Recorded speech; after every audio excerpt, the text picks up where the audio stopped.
Primeiro, agradecer a todos também presentes, professor Gilberto, obrigado, professor Demar, professor Jorge, e vamos começar.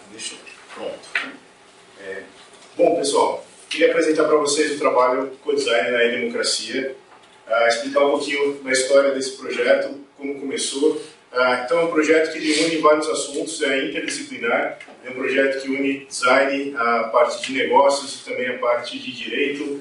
E ele começou principalmente com a ideia que a democracia representativa está em crise.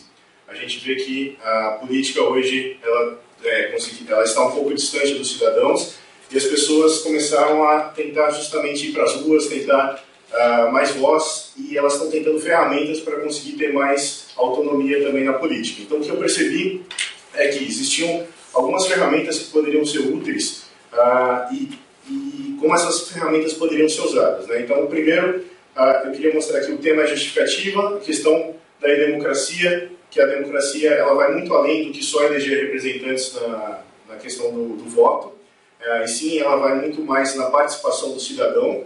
A participação individual das pessoas ela é também uma ferramenta de desenvolvimento pessoal de cada um, então é importante que as pessoas entendam como elas podem participar mais, e que a gente tinha uma ferramenta que é a Lei de Iniciativa Popular. Indo um pouco mais a fundo, eu descobri que existia desde 1988 uma possibilidade das pessoas poderem criar leis de iniciativa popular, só que isso era até então desconhecido. Até na bibliografia que eu tentei buscar, eu não achei muita coisa, e eu percebi que em mais de 30 anos de lei de iniciativa popular, a gente só tinha 4 iniciativas realmente criadas, né? Uma delas, por exemplo, a Lei da Ficha Limpa aqui no Brasil. E também a questão, um outro ponto importante do trabalho, que eu comecei a verificar, é a questão da internet, de como o cyberespaço na internet está potencializando o trabalho em rede, o trabalho através de comunidades, visando principalmente a inteligência coletiva. Então eu comecei a unir esses vários assuntos para conseguir entender também o próximo assunto aqui. Primeiro, né, como é que o design em si, na verdade isso daqui, desculpa, como é que o design em si poderia fomentar um pouquinho a produção coletiva de novas leis de iniciativa popular? Será que o design ele poderia ajudar em si, né? Então eu coloquei essa hipótese, que será que a prática do co-design poderia fomentar a criação de novas leis de iniciativa popular? Foi isso que eu tentei desenvolver durante todo o trabalho, e aí com o objetivo, justamente, né, eu trabalhei primeiro com esse tema, mas com a metodologia de natureza qualitativa e exploratória. Eu fiz um levantamento dos principais autores desses temas que eu passei para vocês e fiz um comparativo também do que cada um falava, de como eu poderia unir eles e trabalhar da melhor forma possível para sugerir ideias de como o design poderia ajudar as pessoas a terem mais autonomia ou criar novas leis de iniciativa popular. Tá? Então essa hipótese eu até coloquei já aqui no slide como confirmada, que no final eu vou mostrar para vocês que sim, é possível que o design ele possa ajudar as pessoas criarem leis mais relevantes também. Eu vou mostrar para vocês agora como. Então, como é que eu dividi esse trabalho? Acho que eu estou um pouquinho nervoso ainda, desculpa, mas vamos lá. Eu dividi em 3 capítulos. O primeiro capítulo, eu quis trazer principalmente o conceito de e-democracia. Eu acho que ainda estava um pouco aberto o que era governo eletrônico, governo aberto, democracia e democracia. Então, eu trouxe os conceitos principalmente mais de política, sobre a e-democracia, e também apresentando para as pessoas o que é uma lei de iniciativa popular, né? O segundo capítulo eu falo um pouquinho mais sobre a cultura participativa, que é a cultura emergente da internet, e como os trabalhos em comunidade das pessoas que têm esse senso de comunidade se unem, até mesmo de forma até não remunerada, conseguem trabalhar de forma inteligente também, e trouxe alguns casos mais importantes da internet para a gente analisar. E no terceiro capítulo eu trago os conceitos do que é o co-design e por que ele ajudaria nas leis de iniciativa popular e como. Então, primeiro, só para desmembrar um pouquinho mais, o que eu fiz, né? Então, eu comecei a apresentar primeiro a questão do que é uma democracia representativa, melhor, que é o conceito originário da democracia, né, originário da Grécia, que era para ser uma democracia direta, mas devido à quantidade de pessoas e a incapacidade de conseguir ouvir a todos, ela se transformou numa democracia representativa. E aí eu vou trabalhando esses conceitos originais também da democracia grega, e depois eu comento sobre algumas teorias da democracia mais participativa, né? Ou seja, o que é a democracia participativa em si, de alguns autores, só mostrar, eu trouxe aqui alguns principais autores do capítulo 1, por exemplo, a Carole Pateman, que ela fala justamente que a questão da participação das pessoas ela é fundamental para o desenvolvimento humano, não só na política, mas nos negócios, ou seja, nas empresas. A gente não tem a cultura de tomada de decisão, de participação, e isso envolve, a gente acaba sofrendo um pouquinho na política também. Eu vou mostrando um pouquinho que essa questão da democracia participativa e deliberativa é uma teoria já existente e uma alternativa também. E aí depois eu vou indo para o governo eletrônico e a democracia, só para a gente diferenciar aqui também. O governo eletrônico normalmente é você trazer os serviços atuais do governo de forma eletrônica. A gente não está mudando nada até aí do que já existe. Quando a gente começa a falar de governo aberto, eu tenho aí teorias, ou seja, eu tenho aí sim mais transparência, mais participação das pessoas e um dinamismo diferente do cidadão junto ao governo. Justamente esse conceito de democracia. E aí eu trago alguns casos do projeto, que é o caso da Islândia, da Finlândia, da Estônia e na América do Sul, Argentina e Equador, para mostrar que alguns países já estão começando a desenvolver trabalhos de democracia, principalmente de iniciativas dos cidadãos, que a gente fala que é iniciativa de baixo para cima, e que isso já, principalmente, assim como o trabalho que eu venho mostrar para vocês, que até a questão de edição de leis em conjunto, né, de inteligência coletiva, já está sendo trabalhado com sucesso em muitos países. E eu venho mostrando isso no trabalho, depois eu vou mostrar só alguns casos mais a fundo, mas é importante que desde a Europa até a América do Sul isso já está acontecendo. E aí eu vou também trabalhando as questões do Brasil, como é que o Brasil está lidando com isso, que é a parte mais importante, que é o quê? Eu trago o portal E-Democracia e o Lab Hacker, que são iniciativas do próprio governo mesmo, desde 2013, que eles já estão trabalhando essa questão de trazer o cidadão mais para perto, principalmente com o software chamado Wikileges, que é um software como se fosse uma wiki para edição coletiva de leis, que inclusive é feito no formato de software livre, que ele pode ser baixado, instalado e utilizado por quem queira trabalhar nesse formato também. Então, é ele que eu puxo um pouco mais do trabalho como uma alternativa para as leis de iniciativa popular, que hoje ele não tem nada sobre lei de iniciativa. Ele só permite editar leis que o próprio governo já coloca para os cidadãos, mas não como iniciativa popular. E aí, esse capítulo é um pouquinho mais extenso, e eu coloco também a parte da educação legislativa. Inclusive, os principais autores eles falam que o processo de criar leis, principalmente por iniciativa popular, ele tem que ser um processo trabalhado nas escolas. A democracia nas escolas não é aprender a votar, mas sim a gente aprender já a trabalhar e criar leis de iniciativa popular, e eu mostro, inclusive, que isso já está sendo feito no Brasil também, e algumas iniciativas nesse sentido. E, por último, a lei de iniciativa popular, o que ela é e as dificuldades principais que a gente tem em relação a elas hoje. Tá? Então, esses são os principais autores. O Pierre Levy, uma parte mais de filosofia. Eu sei que o tempo está correndo, eu não vou ter muito tempo aqui, então eu vou mostrar só os pontos principais. Como eu falei, a participação e a tomada de decisão dos cidadãos é importantíssimo para o nosso desenvolvimento, e isso a gente ainda não consegue fazer hoje. A democracia que eu expliquei para vocês, o que ela é. Aqui é o caso eu quis ressaltar o caso de Buenos Aires, de uma iniciativa mesmo dos cidadãos de hackearem a própria política. Eles criaram o Partido de la Rede, que é um partido que eles não fizeram nenhuma mudança no sistema atual, mas eles fizeram um formato meio de cavalo de Troia, ou seja, todos os eleitos, os vereadores ou deputados eleitos, eles só podem executar e tomar decisões que são decididas coletivamente através de um aplicativo pelos cidadãos. Então, sem mudar a política, eles conseguiram já dar autonomia também para as pessoas nesse sentido, e eles começaram a fazer as propagandas com esse cavalo de Troia na cidade. Eu achei bem interessante também. A Wikileges é essa wiki, no formato colaborativo. O que acontece, né? Os autores eles falam que, por mais que existam as ferramentas, a ferramenta em si não consegue ter a efetividade que deveria. Então, por isso que é importante as comunidades e as pessoas darem valor para as ferramentas. É importante não só oferecer a parte técnica, né? Então, a Wikileges, o que eu trago muito no trabalho ela é feita para trabalhar a lei de iniciativa popular em âmbito federal. Mas o que se vê em todo o trabalho é que a busca é que as pessoas comecem a trabalhar mais a iniciativa popular na cidade ou no estado, para depois sim ir para o âmbito federal. Então, uma das sugestões que eu coloco no trabalho aqui da Wikileges já que é uma ferramenta de software livre, dela poder ser baixada e cada município poder justamente utilizá-la como ferramenta também para a iniciativa popular municipal. Tá? E no primeiro capítulo eu ainda trago que agora a questão de iniciativa popular eu achei bem interessante, que estava totalmente apagada, e em 2017 ela voltou para a mídia com o Ronaldo Lemos. Ele está trabalhando agora justamente a parte do blockchain, a parte de novas tecnologias, para que as leis de iniciativas populares possam também ter a assinatura via eletrônica.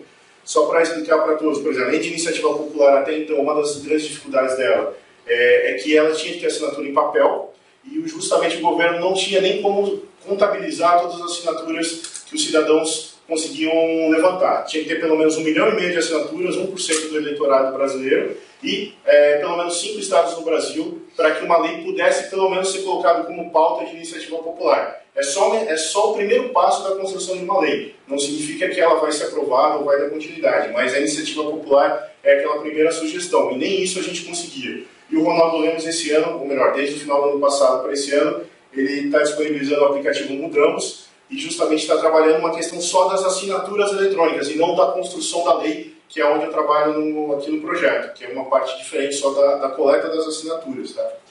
E aí eu trago também a questão do plenarinho, que é a lei de iniciativa popular já desde as crianças de 7 a 14 anos, que é um projeto de Brasília, que já trabalha isso também, mas justamente deveria ir para o Brasil todo, de já ensinar as crianças a trabalharem, criarem leis, e até algumas leis eles têm que apresentar em plenário, e pode ser que vá a ser apresentada para algum deputado também. Isso que é bem interessante do projeto plenarinho que eu trago no trabalho. Depois, no capítulo 2, vamos lá. Capítulo 2, eu justamente trabalho esse conceito de comunidades virtuais, que principalmente na internet, a gente já tem conceitos de as pessoas se unirem em prol de um objetivo em comum, principalmente com um software livre. Eu trabalho bastante esse conceito durante todo o projeto, que é novos modelos de organizações, né? Os modelos principalmente, modelos em rede. Então eu mostro a diferença do modelo em rede do século XX para o modelo em rede do século XXI, que agora justamente são redes descentralizadas, dinâmicas e bottom-up, que começam de baixo para cima, que não tem tanta hierarquia assim, e esse modelo é muito mais ágil e traz muito mais inovação do que os modelos dos séculos anteriores. Aqui eu também trago os principais autores do capítulo 2, mas eu vou apresentando eles durante as falas aqui também. Eu comparo nesse formato de software livre, por quê? Porque alguns autores comentam mesmo que as leis, assim como a produção de códigos, elas podem ser um desenvolvimento aberto. Por que não as pessoas poderem editar o código de uma lei, né? Então, tem muita similaridade entre software aberto e leis abertas também, né? O autor, o Don Tapscott e o Anthony Williams, eles comentam sobre isso, né? Será que a sociedade pode abrir os códigos do governo e assim descentralizar o poder também? Será que só realmente pessoas que têm conhecimento de direito podem produzir leis? E aí a gente vê que não. Durante o trabalho eu busco isso. E o Pierre Levy e o James Soroviec também, eles comentam sobre a questão das comunidades virtuais. O grande objetivo delas é o conhecimento, a inteligência coletiva. As comunidades existem para que elas possam produzir conhecimento coletivo, e com isso a gente ter principalmente uma inteligência em tempo real. O Pierre Levy bate muito nisso. Imagina se a gente tivesse aí a questão da democracia em tempo real. Tudo que acontece na política, na democracia, pudesse ser revisto e avaliado na hora que acontece, assim, por exemplo, como o aplicativo Waze, assim, por exemplo, como aplicativos que são pela internet também. E o Carlos Nepomuceno, ele trabalha muito a questão das inteligências coletivas, que tem algumas que são, por exemplo, conscientes ou inconscientes. Eu trago no projeto o próprio Waze, que ele é um aplicativo de inteligência coletiva, mas ele trabalha desde a parte inconsciente das pessoas, ou seja, só pelo uso das pessoas no aplicativo, elas já inserem dados para que possam ser usados por todos, e tem também uma parte consciente, que elas também conseguem editar ou conseguem adicionar coisas de forma consciente para ajuda em conjunto também, né? Aqui eu trago também, no segundo capítulo, o autor Benkler, que foi o autor que o professor Jorge comentou, que ele trabalha muito essa questão que hoje as pessoas estão produzindo coletivamente em troca do bem comum, não mais tanto por questões individuais ou egoístas também, tá?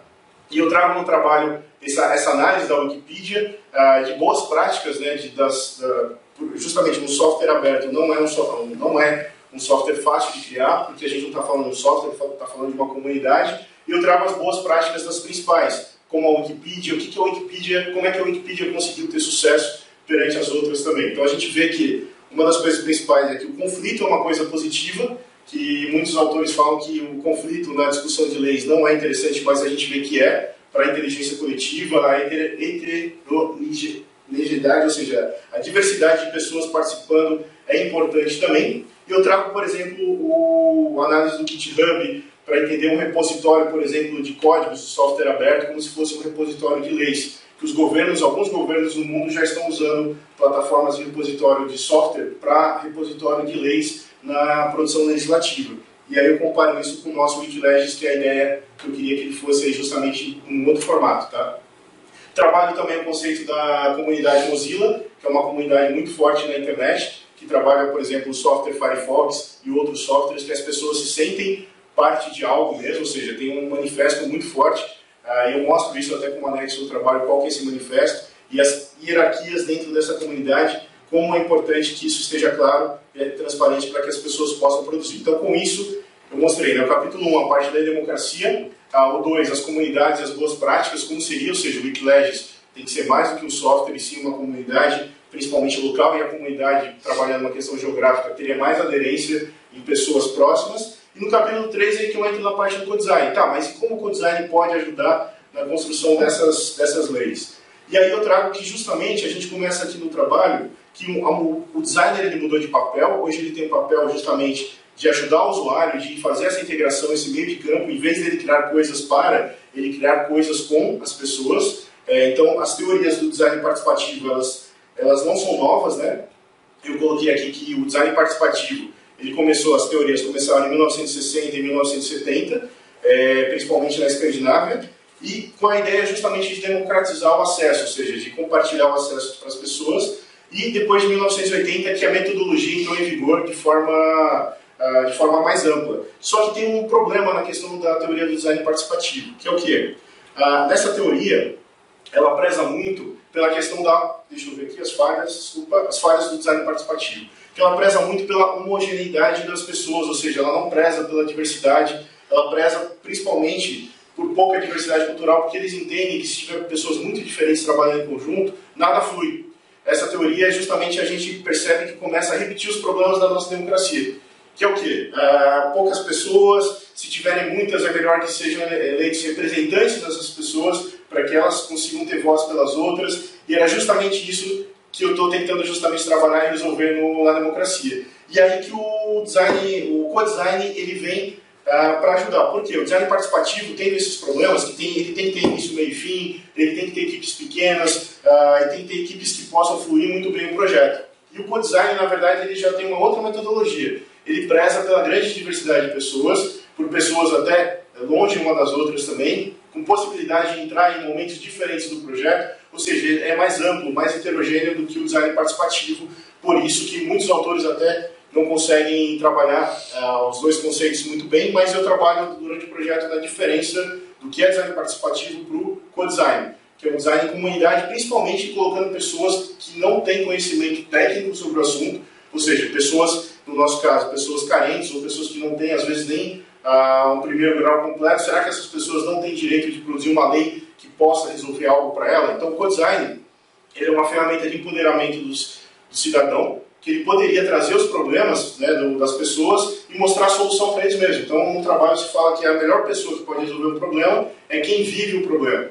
E o co-design é uma metodologia que traz isso à tona de novo. Então, durante o terceiro capítulo eu vou mostrando isso, as fases também do design participativo, principalmente do estágio que os autores colocam como 3 estágios, né? Então, primeiro, de entendimento do trabalho inicial, das pessoas, depois uma etapa de descoberta do problema e uma terceira etapa de prototipação. Eu vou mostrando como seria isso na construção de uma lei local, por exemplo, de um município.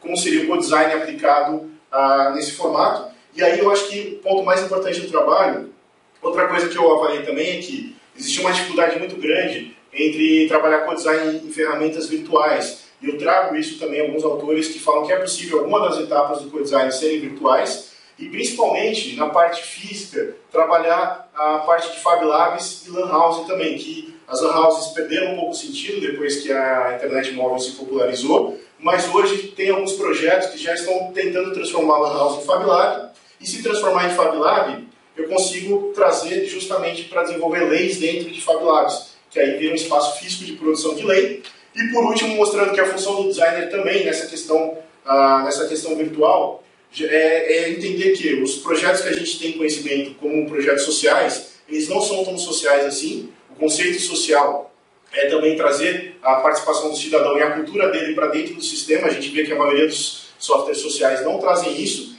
E também o objetivo de pensar nos softwares de forma flexível.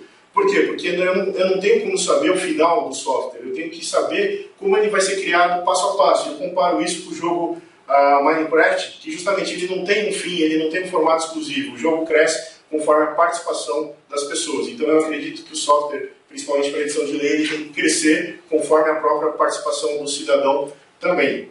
É difícil falar tudo em 20 minutos, mas é isso. Esse é o trabalho. Depois eu concluo que ainda tem muitas dificuldades para a gente conseguir levar para frente a lei de iniciativa popular, principalmente no formato como ela tem hoje, que hoje ela tem que ter um apadrinhamento dos deputados também. As pessoas elas estão com um repúdio muito grande da política, mas que a gente tem um trabalho muito grande aí de desenvolvimento, tanto da parte do design, tem esse conhecimento que a questão de leis também é uma área interessante, como também a parte dos cidadãos entenderem que eles têm o poder, que as pessoas têm o poder hoje e não está, na verdade, na mão dos deputados. Não adianta a gente ir para as ruas, e sim a gente poderia ir para as Fab Labs, começar a fazer edição de leis. É isso.